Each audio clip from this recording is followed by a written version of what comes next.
আপনি আপনার মাকে কেন মার্ডার করেছেন? এই ধরনের ছেলে না থাকাটাই ভালো। টাকা না পেয়ে গর্ভধারিণী মাকেই ধারালো বটি দিয়ে কুপিয়ে হত্যা করলো আপন ছেলে। এমনকি মাকে হত্যার পর উল্লাসে মেতে উঠতে দেখা যায় পাষণ্ড সেই সন্তানকে। ন্যাক্কারজনক এই ঘটনাটি ঘটেছে চট্টগ্রাম নগরীর পাহাড়তলীর ভেলুয়ারদিঘি এলাকায়। সবশেষ গত 2 জুন দুপুরে মা রিনা খাতুনের কাছে টাকা চেয়েছিলেন ওমর ফারুক। বাড়ি থেকে নেয়া টাকায় ছেলে মাদক কিনবে জেনে টাকা দিতে অস্বীকৃতি জানায় মা।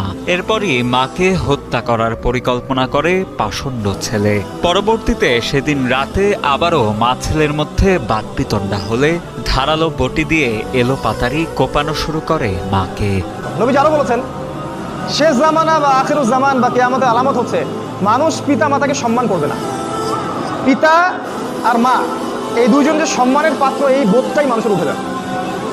সম্পদের জন্য মানুষ তার পিতাকে হত্যা করবে, ভাই তার ভাইকে হত্যা করবে, স্বামী স্ত্রীকে হত্যা করবে, স্ত্রী স্বামীকে হত্যা করবে, এমনকি সন্তান মাকে পর্যন্ত হত্যা করবে সম্পত্তির কারণে।